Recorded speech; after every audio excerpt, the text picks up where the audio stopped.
Hello students, this is your bio class.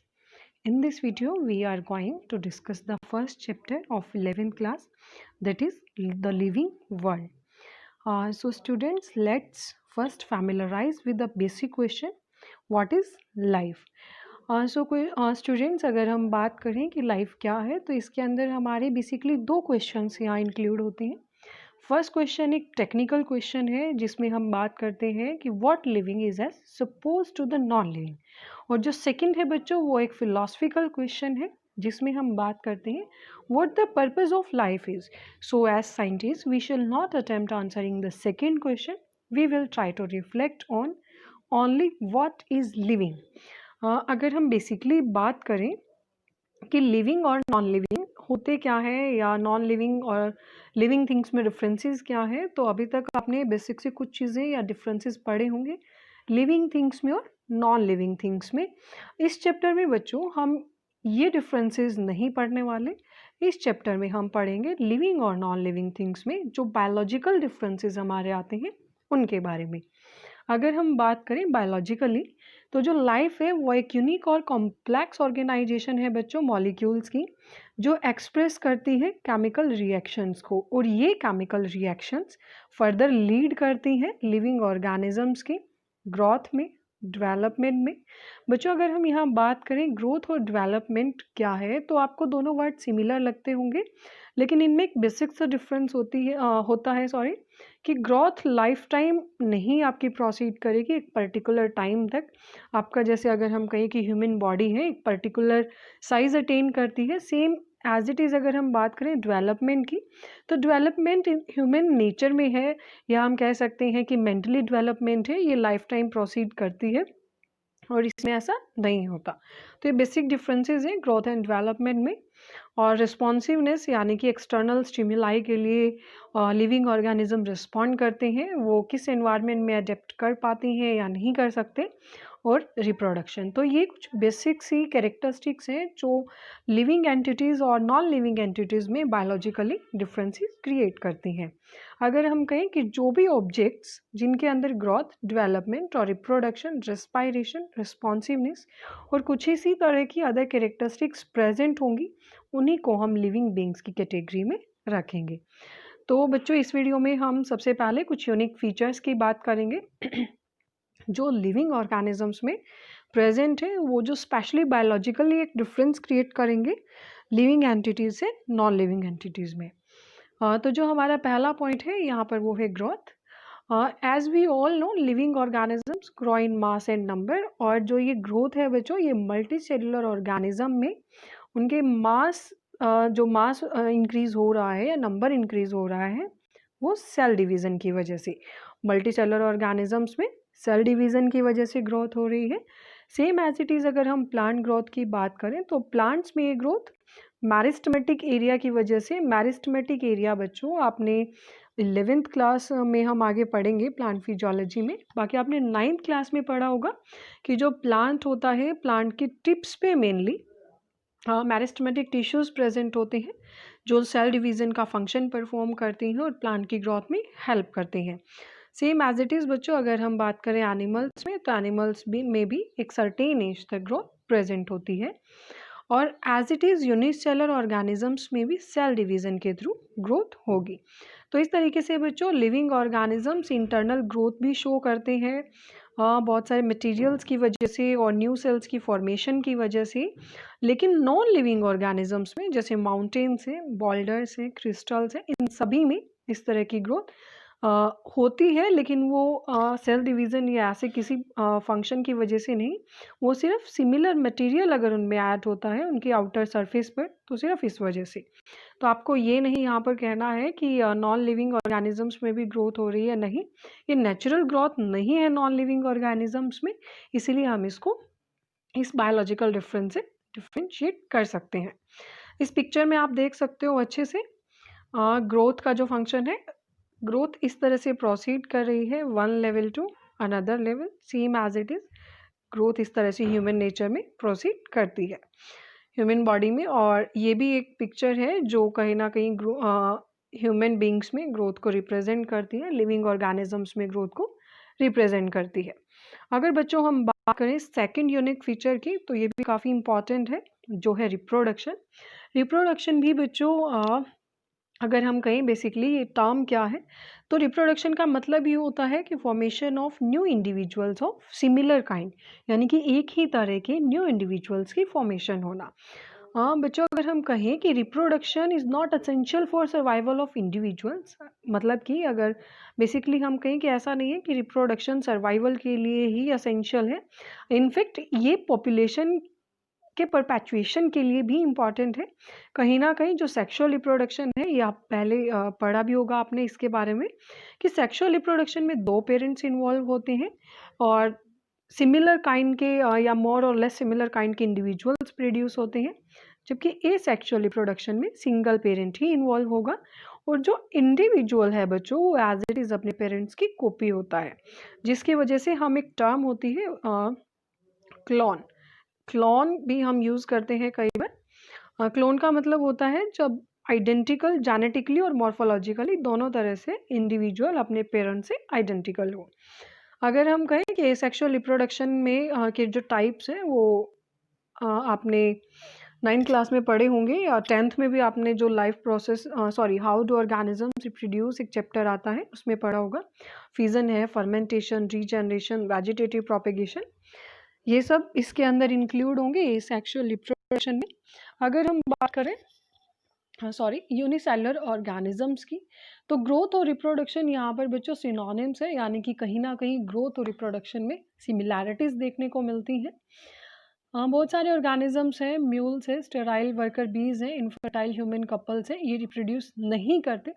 Mules बच्चों एक hybrid species है, mail और फीमेल दो डिफरेंट डिफरेंट स्पीशीज है, one from the S and another species is horse, यानी कि इन दोनों की जो मेटिंग के बाद जो स्पीशीज प्रोड्यूस होती है दैट इज म्यूल।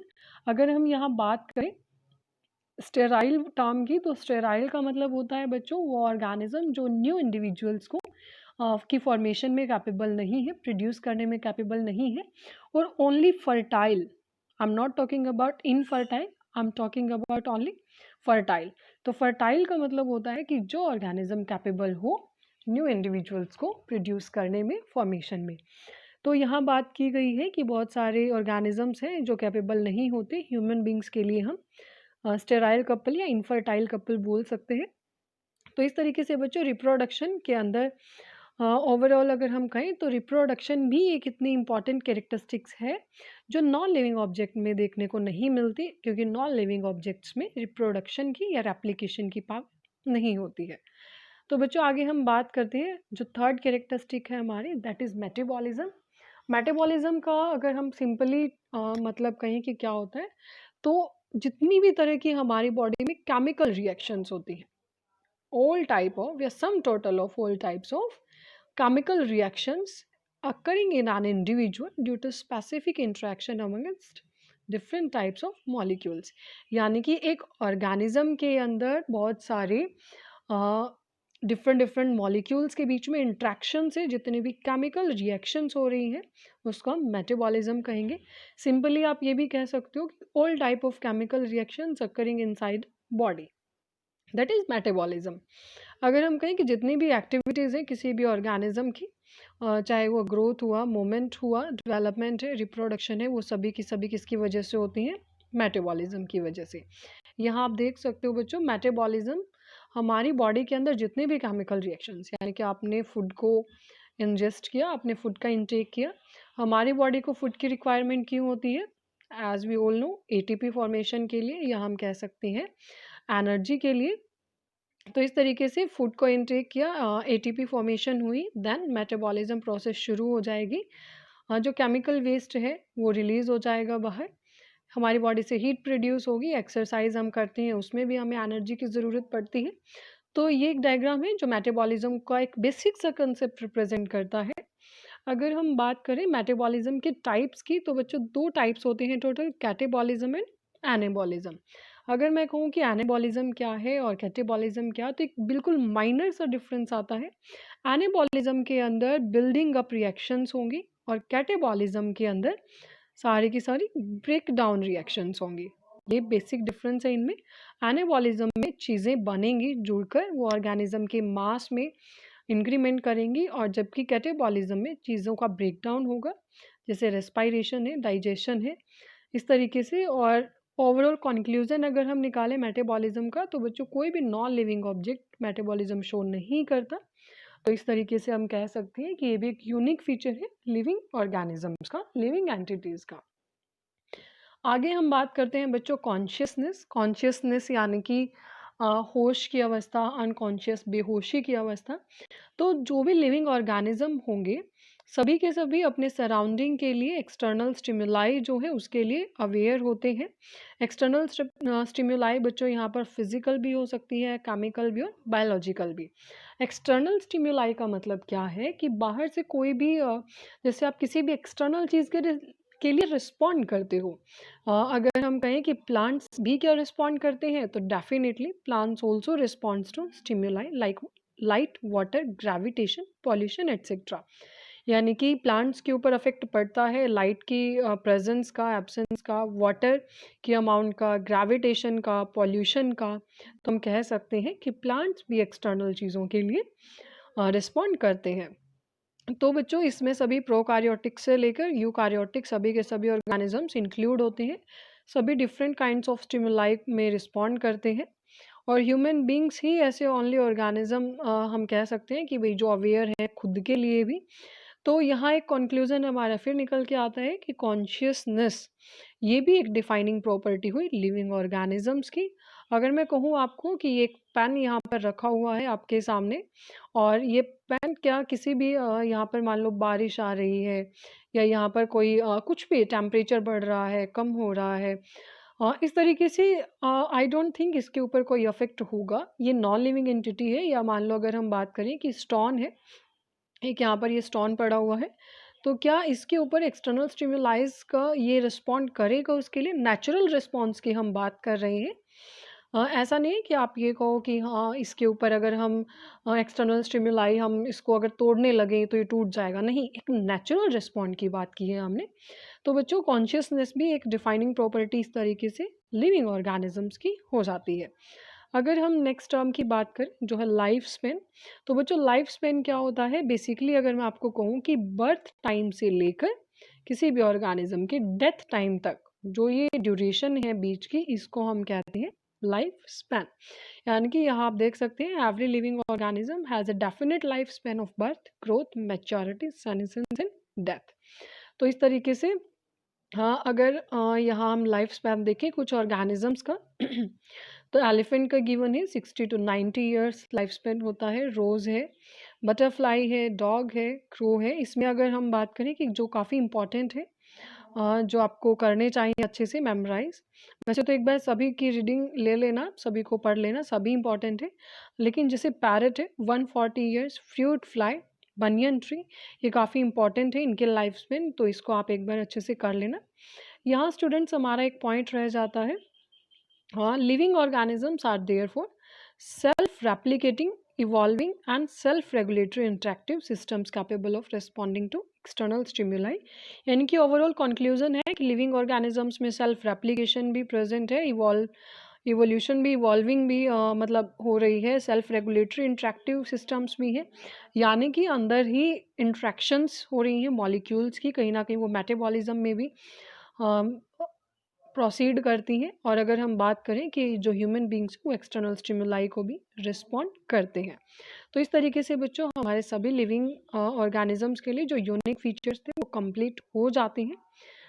अगर हम बात करें डाइवर्सिटी इन लिविंग वर्ल्ड और बायोडाइवर्सिटी की, ये हमारा नेक्स्ट टॉपिक है। जो डाइवर्सिटी का मतलब क्या होता है बच्चों यहाँ पर, कि यानी कि जो लिविंग वर्ल्ड है या जो बायोडाइवर्सिटी है, इसका मतलब क्या है कि वो एक वैरायटी यानी कि बहुत एक लार्ज अमाउंट में ऑर्गेनिजम्स का प्रेजेंट होना एक पर्टिकुलर एरिया के अंदर, जिनके अंदर मॉर्फोलॉजिकली यानी कि एक्सटर्नल अपीयरेंस देखने में, उनके साइज में, कलर में, एनेटमी में यानी कि उनके शरीर की बनावट में, हैबिटेट में और हैबिट्स में बहुत सारे डिफरेंसेस हों। अगर हम कहें कि हर एक डिफरेंट काइंड का जो प्लांट है या एनिमल है या माइक्रो ऑर्गेनिजम्स है, वो कहीं ना कहीं एक स्पीशीज़ को रिप्रेजेंट करते हैं। अगर मैं बच्चों आपको बात करूं कि अगर हम बेसिकली बायोडाइवर्सिटी टर्म को हम कैसे रिप्रेजेंट कर सकते हैं, तो बायोडाइवर्सिटी का ही मतलब है different type of organisms present on earth. इसको हम बायोडाइवर्सिटी कहेंगे। अगर हम करंटली बात करें तो near about 1.7 to 1.8 million living organisms science के अंदर अभी नॉन है, जिनके बारे में हम जानते हैं, जिसमें से 1.25 are animals and 0.5 millions are plants. यानी कि आप देख सकते हैं कितने स्पीशीज अभी नॉन है साइंस में। हाँ, तो बच्चों उसके बाद हम इन स्पीशीज में बायोडाइवर्सिटी में ही अगर स्टडी करने के लिए आगे फर्दर चलते हैं, तो 3 टर्म्स हमारी निकल कर आती हैं: identification, nomenclature and classification. Basic समझो। सबसे पहले हम आपके पास ये एक कोई भी ऑर्गेनिज्म है, चाहे प्लांट की स्पीशीज है, एनिमल की है, सबसे पहले हम इसको आइडेंटिफाई करेंगे। देन हम इसका नोमेनक्लेचर यानी कि उसके नाम के बारे में डिस्कस करेंगे, और फिर हम उसको क्लासीफाई करेंगे कि किस कैटेगरी में हमें उसको रखना है। तो बच्चों ये हम डिस्कस करेंगे वन बाय वन। कि अगर हम बात करें, यहाँ पर कुछ इंपॉर्टेंट टर्म्स आती हैं उससे पहले, जिसको हम डिस्कस कर रहे हैं, सिस्टमैटिक्स। सिस्टमैटिक्स क्या होता है बच्चों? ये बायोलॉजी की ऐसी ब्रांच है जिसमें हम डील करते हैं जैसे प्लांट्स है, एनिमल्स है या दूसरे ऑर्गेनिजम्स हैं, इनको एक पर्टिकुलर कैटेगरीज में रखने के लिए उनके नेम कंपेयर्ड स्टडीज़ के बिहाफ पे। नाम से ही आपको समझना है एक बार, सिस्टमैटिक्स यानी कि एक सिस्टमैटिक ढंग से एक सिस्टम में चीज़ों को अरेंज करना है। कैसे करेंगे? आपके पास ऑर्गेनिज्म, आपने कोई भी आप स्टडी कर रहे हो, इनको कंपेयर किया आपने, इनके नाम को पढ़ा आपने, अच्छे से स्टडी की है पूरी अच्छे से आपने, इनके कैरेक्टरिस्टिक फीचर्स को डिस्कस किया, उसके बाद आपने इनको एक पर्टिकुलर कैटेगरी में रखा है, उसी को हम कहेंगे सिस्टमैटिक्स। इसके लिए बच्चों हम पहले उस ऑर्गेनिजम्स की आइडेंटिफिकेशन करते हैं। किस तरह से? उसका करेक्ट नेम हम पहले फाइंड आउट करेंगे, किस प्लेस पर वो प्रेजेंट है या हमें मिला है वो। और एक प्लेस अगर उस ऑर्गेनिज्म का हम फाइंड आउट कर लेते हैं, तो वो हमें क्लासिफिकेशन में काफ़ी हेल्प करेगा। और ये हम किसकी हेल्प से करते हैं? कीज़ की हेल्प से। इस कीज़ के बारे में बच्चों हम आगे पढ़ेंगे, और इसी के हिसाब से हम कीज़ की हेल्प से फिर हम जो ऑलरेडी नॉन ऑर्गेनिजम्स है उससे इसकी कैरेक्टरिस्टिक्स को, सिमिलैरिटीज़ को मैच करते हैं। देखो, अगर मैं आपको कहूँ कि आइडेंटिफिकेशन में शुरू हमने कैसे किया, सपोज करो आपके पास ये कोई एक स्पीशीज़ आपको मिली है, ओके, और आपको नहीं पता ये स्पीशीज़ क्या है, क्या इसका नाम है, किस कैटेगरी में इसको रखना है। तो आपने सबसे पहले देखा कि ये जो कैटेगरी है इसका, सॉरी, ये जो स्पीशीज़ है इसका कोई बेसिक या करेक्ट नाम आपने फाइंड आउट करना है। सेकेंडली, ये किस प्लेस पर मिली है, यानी कि कहाँ से किस प्लेस से आपको ये कैटेगरी, जो भी ये स्पीशीज़ है, ये स्पीशीज़ आपको मिली है। उसके बाद आप कीज़ की हेल्प से, कीज़ यानी कि हिंदी में ही अगर हम बात करें भी, चाबी। चाबी का मतलब है कि हमें एक ये की ऐसी यूनिक चीज़ है जिसके अंदर बहुत सारे ऑलरेडी जो नोन स्पीशीज़ होती हैं बच्चों, उनके फीचर्स लिखे हुए हैं। तो इन स्पीशीज़ के साथ हम मैच करेंगे कि स्पीशीज़ का ये फीचर कौन से ऑर्गेनिज्म के साथ मैच करता है, उसके हिसाब से फिर हम इसको क्लासिफाई करेंगे। अब आइडेंटिफाई तो हमने कर लिया है, आइडेंटिफिकेशन के बाद हम चलेंगे नोमेनक्लेचर के ऊपर, जो हमारा सेकंड पॉइंट है। हाँ, तो इस तरीके से बच्चों अगर हम बात करें नोमेनक्लेचर की, तो नोमेनक्लेचर एक ऐसी प्रोसेस है जिसमें हम उस ऑर्गेनिज्म का एक स्टैंडर्डाइज तरीके से नेमिंग करते हैं उसकी। अगर मैं आपको बेसिकली कहूँ, जैसे मान लो अगर हम बात करें मैंगो की, जो मैंगो है, मैंगो को हम जैसे कॉमन लैंग्वेज में आम बोल देते हैं। बहुत सारे दूसरे जो स्टेट्स हैं या बहुत सारे दूसरी कंट्रीज़ हैं, हो सकता है उसमें इसका नाम कुछ और हो। तो बच्चों अगर हम बात करें कि अगर हमें इसको एक साइंटिफिक तरीके से पढ़ना है, तो कहीं न कहीं ओवरऑल वर्ल्ड में एक पर्टिकुलर स्पीशीज़ के लिए सेम नेम होना चाहिए ना। तो उसी के लिए एक स्टैंडर्डाइज़्ड फॉर्म निकाली गई जिसको नोमेनक्लेचर कहा गया। यानी कि अगर हम इसको पढ़ें कि एक ऐसी स्टैंडर्डाइज प्रोसेस है नेमिंग की जिसमें सभी लिविंग ऑर्गेनिजम्स का एक पर्टिकुलर ऑर्गेनिज्म का एक नॉन नेम रखा जाएगा ओवरऑल वर्ल्ड में। जैसे प्लांट्स के लिए आईसीबीएन, मतलब कि international code of botanical nomenclature, ये रखा गया। एंड एनिमल्स के लिए आईसीजेडएन, एनिमल्स के लिए international code of zoological nomenclature, ये इंश्योर करने के लिए कि जो साइंटिफिक नेम्स हैं किसी भी ऑर्गेनिज्म के लिए वो सिर्फ एक ही हो। तो प्लांट्स के इन साइंटिफिक नेम्स को इंश्योर करेगी आईसीबीएन डिपार्टमेंट, एंड एनिमल्स के लिए आईसीजेडएन। तो बच्चों इस बेसिस पर ये चीज़ें फाइंड आउट की गई। अगर मैं आपको बताऊँ कि नोमेनक्लेचर सबसे पहले किसने दिया, तो बच्चों नोमेनक्लेचर को सबसे पहले दिया था कार्ल लिनस ने। ये हमारे काफ़ी फेमस बायोलॉजिस्ट थे, बॉटनिस्ट थे। इन्होंने बायनोमियल नोमेनक्लेचर दिया। कार्ल लिनस के बारे में कुछ बेसिक पॉइंट्स भी हैं। इन्होंने क्या बताया कि बायोलॉजिकल नोमेनक्लेचर को इन्होंने कहा कि ये जो यूनिवर्सली कुछ एक्सेप्टेड प्रिंसिपल्स इन्होंने दिए, जो साइंटिफिक नेम किसी भी ऑर्गेनिज्म को प्रोवाइड करते हैं। इन्होंने कहा कि हर एक कंपोनेंट के हर एक नेम में 2 कंपोनेंट होने चाहिए। इन दोनों कंपोनेंट में एक होगा जीनस और दूसरी होगी स्पीशीज़। इसी को उन्होंने बायोनोमियल नोमेनक्लेचर कहा, यानी कि बायोनोमियल जहाँ पर 2 कंपोनेंट्स गिवन हो, एक सिंगल नेम के अंदर 2 कंपोनेंट्स। तो इस बेसिस पर बच्चों जैसे कुछ एग्जांपल्स हम देखें, मैंजीफेरा इंडिका। बच्चों यहाँ पर मैंजीफेरा इंडिका कॉमन नेम है मैंगो का, जहाँ मैंजीफेरा एक जीनस है एंड इंडिका एक स्पीशीज है। Same as it is human beings में होमो सैपियंस, यानी कि होमो यहाँ पर एक जीनस एंड सैपियंस स्पीशीज। तो इस तरीके से बच्चों इन्होंने कुछ एग्जाम्पल्स के थ्रू कुछ अपने प्रिंसिपल्स दिए। अगर हम बेसिक रूल्स की बात करें नोमेनक्लेचर की, तो जो पहला है बच्चों कि बायोलॉजिकल नेम्स हमेशा लैटिना या इटैलिक्स लैंग्वेज में लैटिन या इटैलिक्स लैंग्वेज में लिखे जाते हैं। हमेशा जो फर्स्ट वर्ड होगा बच्चों बायोलॉजिकल नेम का, वो जीनस को रिप्रेजेंट करेगा, जैसा मैंने अभी आपको बताया। और जो सेकंड कंपोनेंट है वो स्पेसिफिक एपिथेट को, यानी कि एक स्पीशीज को रिप्रेजेंट करेगा। और दोनों के दोनों ही जो बायोलॉजिकल नेम के वर्ड्स होंगे वो अगर हैंड रिटन है तो, देखो यहाँ एक कंडीशन है, या तो वो टाइपिंग में लैटिन या इटैलिक्स लैंग्वेज में हो। अगर वो हैंड रिटन है तो उस कंडीशन में हम उनको सेपरेटली अंडरलाइन करेंगे, या फिर इटैलिक्स में प्रिंट हो। जैसे इसको आप यहाँ से समझ सकते हैं कि सपोज करो जो यहाँ पर ये नाम दिए हुए हैं, ये यहाँ पर जैसे मैंजीफेरा इंडिका है, सपोज कीजिए ये हैंड रिटन है, जैसे मैंगो इसी लैंग्वेज में लिखा हुआ है, तो आपने मैंजीफेरा इंडिका में मैंजीफेरा को अलग अंडरलाइन करना है, इंडिका को अलग अंडरलाइन करना है, ताकि आप यहाँ देख सकते हो इस पूरे पैराग्राफ में ये साइंटिफिक नेम अलग से हाईलाइट हो जाएगा। ये भी एक रूल था कि इस तरीके से बायोलॉजिकल नेम अगर हैंड रिटन है तो उनको सेपरेटली अंडरलाइन किया जाए। फोर्थ रूल था बच्चों, जो फर्स्ट वर्ड है जो जीनस को डिनोट करता है उसका एक जो फर्स्ट लेटर होगा वो हमेशा कैपिटल होगा, और जो स्पीशीज यानी कि स्पेसिफिक एपिथेट है उसका जो लेटर है वो स्मॉल होगा। यहाँ आप देख सकते हो मैंजीफेरा इंडिका में जीनस का फर्स्ट लेटर एम, ये कैपिटल है, और इंडिका में आई स्मॉल है। तो इस तरीके से ये कुछ बेसिक रूल थे बच्चों नोमेनक्लेचर के, जो कार्ल लिनस ने दिए थे। बायनोमियल नोमेनक्लेचर इन्होंने दिया था। अगर हम बात करें आगे नेक्स्ट जो हमारी टर्म है वो है क्लासिफिकेशन। जैसे हमने 3 चीज़ें अभी पढ़नी थी, आइडेंटिफिकेशन, नोमेनक्लेचर एंड क्लासिफिकेशन।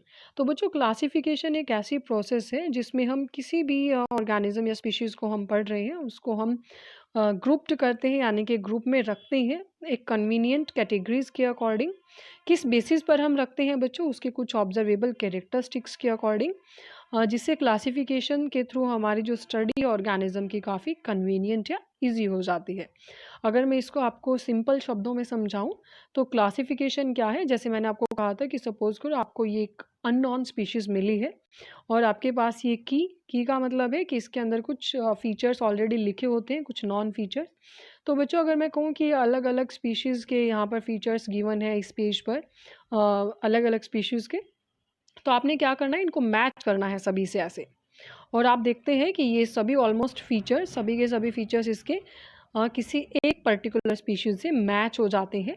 तो इसी के अकॉर्डिंग हम इस ऑर्गेनिज्म को भी इस स्पीशीज़ में यहाँ रखेंगे, इसी ग्रुप के अंदर। तो इस तरीके से हम इसको क्लासीफाई करेंगे। तो बच्चों अगर हम आगे बात करें, जो हमारा नेक्स्ट है टॉपिक वो है टेक्सोनमी।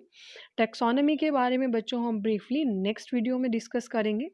आई होप आपको यहाँ तक अच्छे से समझ आया होगा, और अच्छे से बच्चों आपने एक बार कर भी लेना है। एनसीईआरटी से अगर आप रीडिंग लेना चाहो तो ले सकते हो।